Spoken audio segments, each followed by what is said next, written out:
먼저 어르신들의 기초노령연금을 축소하려고 합니다.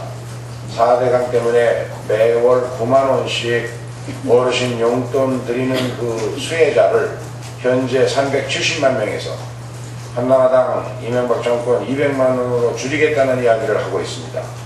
불효 정권임을 숨기지 않고 있습니다. 두 번째로 내년도 농어민 예산을 농식품위 소관, 농식품부, 농진청, 산림청 내년 요구 예산 중에서 4대강 예산과 농진청 청사기 정비를 빼고 계산해 보니까 올해보다 무려 8.5% 1조 5천억이나 줄여들었습니다. 세 번째 가장 심각한 것입니다. 지금 일자리 사정이 아주 심각한데 그 일자리를 만들어내는 보고인 중소기업의 예산을 올해에 이어서 내년에도 대폭 삭감하려고 합니다. 내년에 신용보증기관에 대한 보증재원 출연을 전액 삭감하고 중소기업청 예산도 올해보다 9.1%를 삭감하려고 합니다.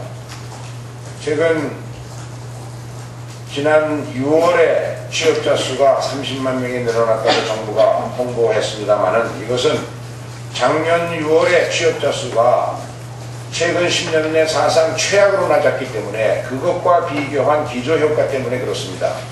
한 달이 지난 지금 다시 청년 실업률은 8.3%로 급증하고 사실상 실업자 수도 400만 명을 넘어섰습니다.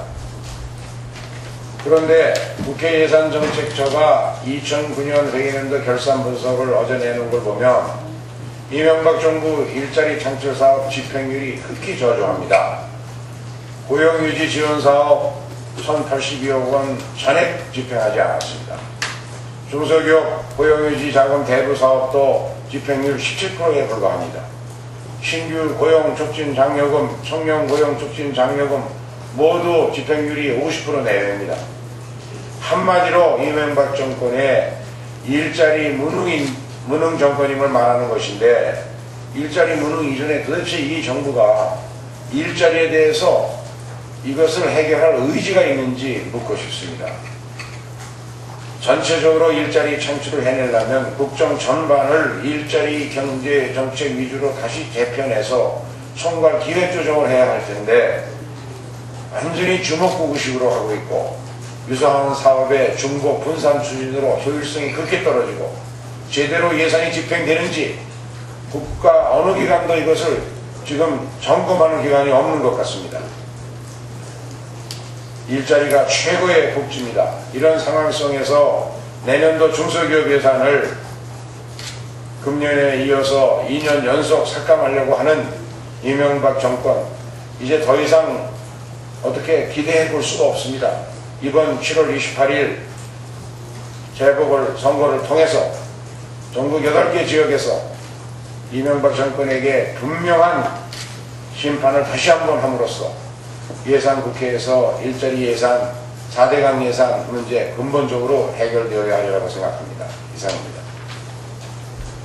네, 다음은 이미경 4대강 저지 특위위원장.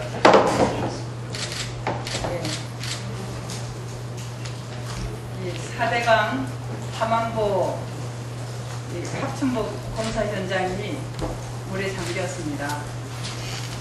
지역 현장을 다녀온 분들의 이야기를 종합해 보면은 낙동강 3분의 1을 막고 있는 함안보의 가물막이와 하층변 둔치에 쌓아놓은 준설토 등이 병목 현상을 일으켜서 지금 낙동강 수위 상승에 직접적인 영향을 주고 있다 하는 것을 현장에서 확인을 했다고 합니다. 이 사진이 이 가로막는 이거 인공시설물인 보가 얼마나 위험한 것인가 하는 것을 보여주고 있습니다. 이 정부의 이 안전불감증이 이번 폭우에도 여실히 드러났습니다.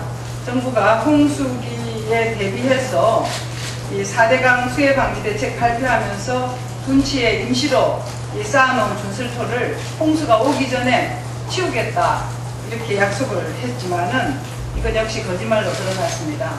치워놓고 있지 않았기 때문에 이번 폭우에 낙동강으로 바로 쓸려 들어갔고 수지를 대단히 오염시켜 놓고 있어서 지금 낙동강의 이 물을 그냥 아주 오염시켰습니다. 준설토 적치장도 제대로 마련해 놓지 않고 빨리 공사를 마치겠다는 그런 일념으로 24시간 준설토를 퍼나르기만 했지 이것을 치우지는 않았다는 것을 보여줍니다. 그리고 이번 4대강 특위가 확인한 바로 이 현장 조사에서 저희가 확인했을 때 이런 보가 홍수 조절 기능이 전혀 없다. 오히려 이번 집중 강우가 내릴 경우에 하천의 흐름을 막아서 홍수 피해를 낳을 우려가 매우 크다 하는 것을 확인을 했습니다. 그동안 정부가 이번 보는 가동보이기 때문에 문제가 없다 이렇게 말했지만은 이 정도 비고 아직 보공사가 하천을 전체적으로 가로막고 있지 않은 상태 속에서도 이러한 수량의 급격한 상승을 볼 수 있었는데 만약 하천 전체를 가로막는 그런 보가 다 완공된다면은 인근 지역에 대형 참사를 낼 수가 있다는 것을 보여줍니다. 실제로 이번 비에서도 확인된 것은 4대강 본류가 홍수 위험 지역이 아니라 보를 나중에 설치하면 또 달라지겠지만은 4대강 본류가 홍수에 취약한 지역이 아니라 지천이 취약한 지역이다 하는 것도 이번에 드러나고 있습니다. 소방방재청이 7월 16일, 7월 18일 호우대처 상황보고를 보면은 4대강 본류와 상관없는 곳에서 홍수 피해가 발생을 했습니다. 보고서 한국방재협회 보고서 본다면은 1999년부터 2003년까지 전체 하천 홍수 피해 중 국가 하천의 피해는 불과 3.6%에 불과했습니다.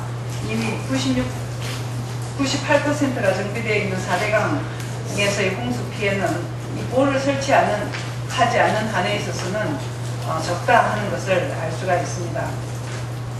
더 큰 재앙이 오기 전에 4대강 16개 보공사를 정부는 즉각 중단하고 사업을 전면 재검토해야 할 것입니다.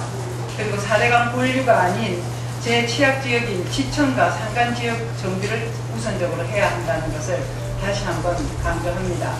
그리고 아까 정세균 대표님께서도 말씀하셨듯이 이번 서울 은평 의뢰나오는 이재호 후보는 대우나 전도사라고 자처하면서 지난 동안에 많은 사람들을 이끌고 4대강 지역을 탐방을 했습니다.